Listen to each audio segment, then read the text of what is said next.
It was our feast. Bekumkhosi omkhulu wenhliziyo. Umkhosi wezihawu esingakhawuki indawo. Umkhosi lapho nikwazi ungazi, igazi namanzi loba ngenxa yami nawe. Uthi mina nawe sihawukelwe. Uthi mina nawe sithethelelwe. Uthi mina nawe sithola amandla. Namhlanje ngiwapere kube reke babela pendule.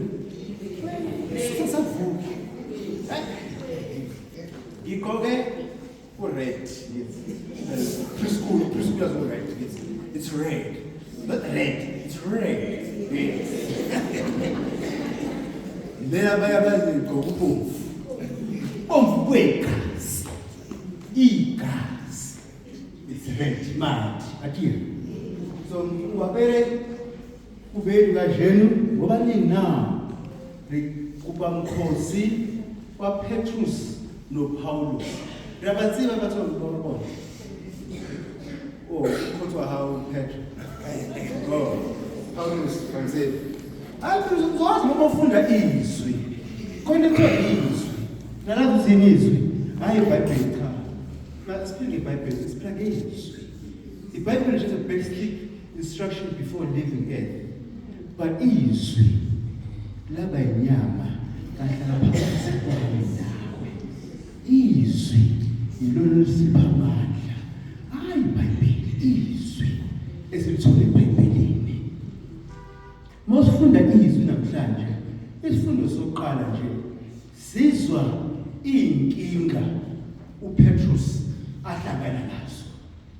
Umoshe uPetrus ocabanga ukuthi yena lo ongumholi namhlanje we have a pope losingaki konje sekuyivela esethaphula umdana esekuyivela youth namhlanje sino pope losingaki 200 bali kabazi nabayo 200 youth phela hawo kendula phela mabasha anifuna lingwathi uthi kusoka kuthini 210 igama lakhe ubani ay abakhona ngala inhliziyo anisisize waphela awula ifuthi uthanda futhi ibandla nasebenzela ibandla nalazi ngithi lentana wahlele inhliziyo manje mhlanje nogogo bebandla anisho ugogo bebandla konke sinopope ngithi siyazi sinopope siyazi kwawo ayisizene ngicwebile nephela kulokho yazazi izinto thina bayenza sinopope bengikhuluma nje ukuthi kasuthu baba wami phakama sibe emoyeni usho moyeni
evangeli sizokwenza uJesu Kristu abantu bathi ngubani na mase ephendula waphendula athi ngubani uJeremiah omunye nje wabaprofeti mina nawe uyinkazi usimthathe kanjani omunye nje wabaprofeti umuntu nje esiyakuyena besineyikhalazo umuntu nje engikhuleka bengithi ngifuna usizo.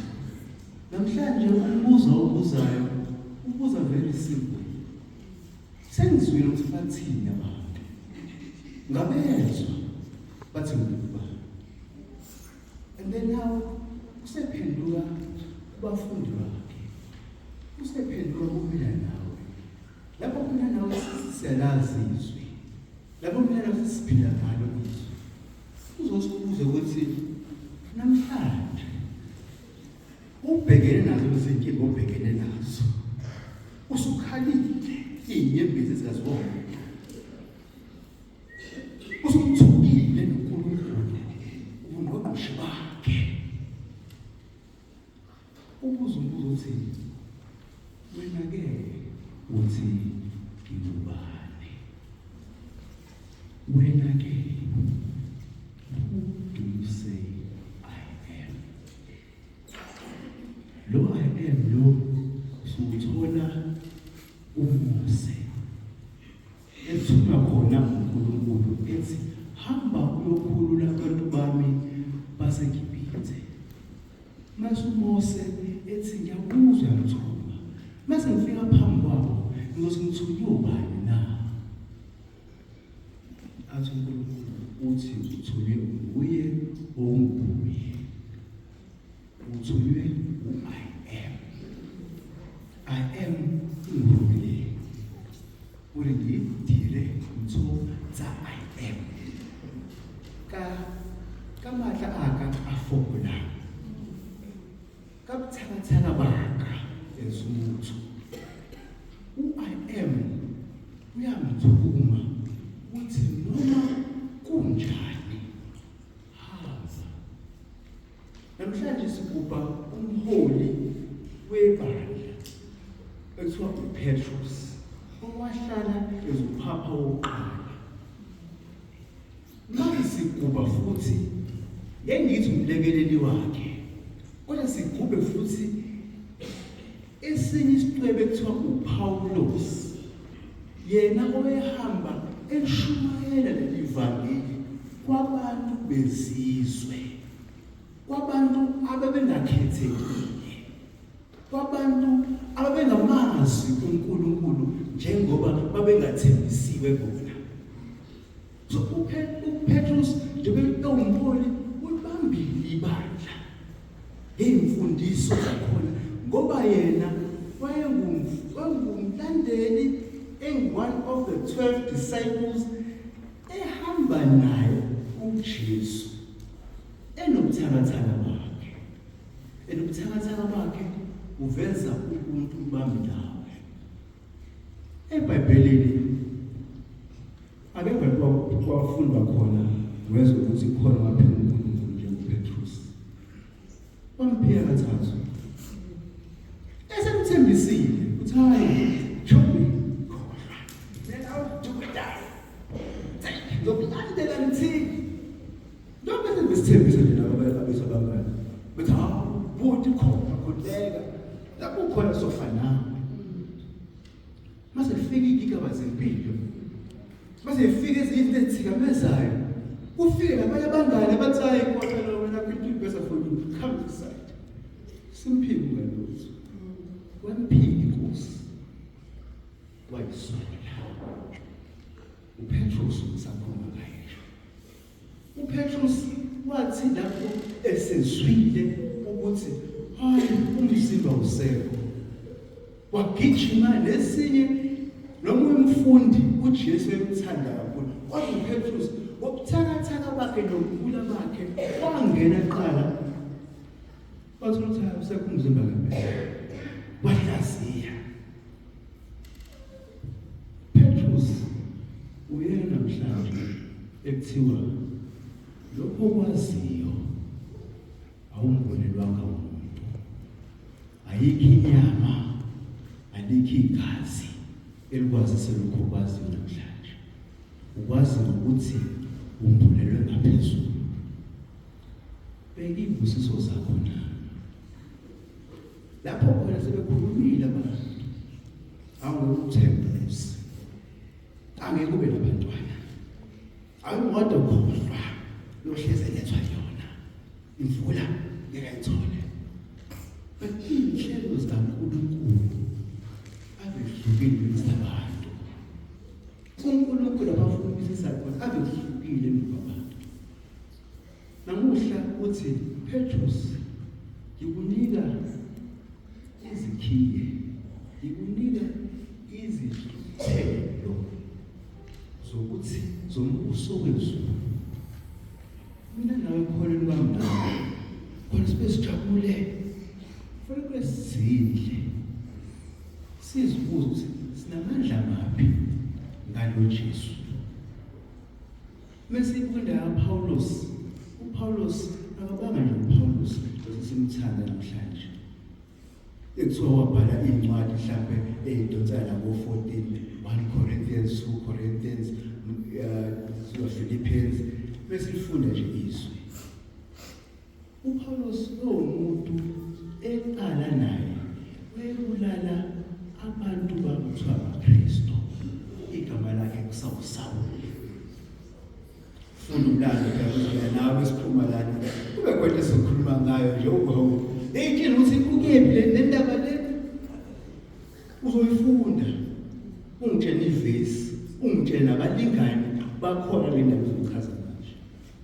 uSawule ehamba kulala amaKristu, ehamba nje emgaqweni, emgaqo kuthiwa yini? Bese ehamba kulowo mgaqo ezwe izwi elithi, Sawule, Sawule, ungibulalelani na? Ubuza ukuthi babulalela abantu bami abakholwa kumina. Umbulalani umuntu othi uyathanda cha. uKristu ubuza kuSawule, ungibulalelani na? Kwenzeka la lekigaba bavaleka amehlo. Mase wathula ukwathulile incebo ukuthi ayekela yathi yasaba kulo muntu yabulala neyazi ndaba. Neyazi ndaba. Hayi. Kana right. Kuma vele. Awonje nabanye. Hayi bantu namagrasiya usikhulekele. Methi uSawuli avaleke namehlo incebo kufikele. Lapho esembulelwa khona amehlo lashintsha negama. Washintsha nokwenza ukuhlangana kwakhe noNkulunkulu kwakhona ushintsho. Lapho namhlanje mina nawe sithi Paul, pray for us. Ingoba lokushintsho leli elamshintsha wazibona yena azi kahle ukuthakathaka bakhe, azi kahle ukuthi ngineva emsibheni, azi kahle ukuthi ngiyazama ukwenza lokho engifisa ukuthi kube kuhle ngikwenze, kodwa ngithola sengiphambuka ngenza lokho engakufisi ngempilo yami. Azi kahle ukuthi siphila enyameni, izinto ezikwenzeke ngendlela umuntu afisa ngayo. Ilapho phela sithola ukuthi umusa wami ukwanele. My grace is sufficient for you. Igrasiya likaNkulunkulu lisalele mina nawe. What you and I, mina nawe, esibizelo sesikwenza is to cooperate negrasiya. Umoya omngcwele uvuse ngo-2 ey'ntathu uthi nje khuleka. Mawukhuleka ufela ukholo lwakho ngaleso sikhathi, ukudela konke ukhulekela in a source of a sacrificial way.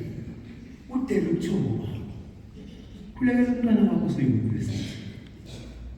Don't take indaba ukuthi uzobisa kufata umkhulekele. Yes, but umkhuleko uzohamba nowakho. If you pray for your child, no one uzozwakala.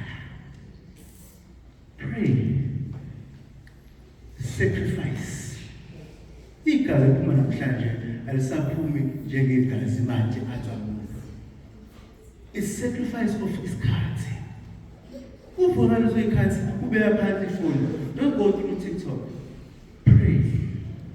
Pray for your home. Umuntu omusha, pray for your parents. ngalesikhathi usitholayo sacrifice as Peter and Paul sacrifice bese trongweni behoshebe ingelosi yafika isifundo sokuqala esephule nakhona uPaul labhala iSpirit Timothy sekwenze konke mina ngokwami okusemandleni engakwenza uNkulunkulu akubonisa ngoba pray for that wisdom. Not so long ago, ngisigubha umkhosi wePentecost. Le mkhosi ihambisana kanje. Pentecost kwehla komoya ngcwele. Usiqinise, usazise, usifundise izinto esingazazi. Kwaba yini kwaba inhliziyo? Kwaba uCorpus Christi. uCorpus Christi ilapho mina nawe esithola amandla ngalo amen.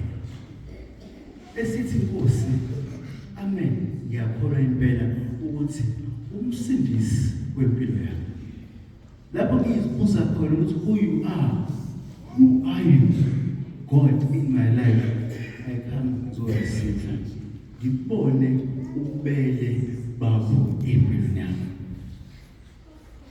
esakramenteni ngithola amandla ukuthi ngikwazi ukubhekana nezimo zempilo. Angishadile kodwa bekhuluma ngathi kumnandi ngishadile kumnandi hayi ukuthi kulula kumnandi hayi ukuthi kulula so nakhona sengikhulekisa nenkolo emshadweni ukuthi ngithole igrasi yaleli loluthando luphembeke luvuthe ukuze nathi kube khona esifisa ukuyibona. Sikhulekele nogogo bethu izalukwazi zethu. Pray for your grandchildren and your grandparents. Pray for your grandchildren. Ukuthi nje uyazi sikuthanda cha fundisa umntwana ukhuleko. Uhlale nomntwana nezwi. Kube khona abavuma ukholo. Kube khona abafuna ukholo. Kube khona osati. Kube khona ingelosi. Fundisa umntwana such things. Umfundise nawe unakho. Sacrifice for your faith. Sidlulise umkhuleko. Jesu omnene othobile ngenhliziyo.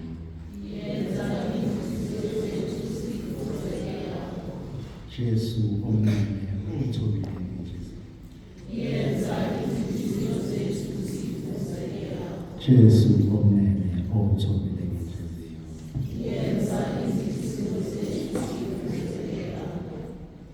Mzali othobile kaNkulunkulu ukuze sifanele uKristu.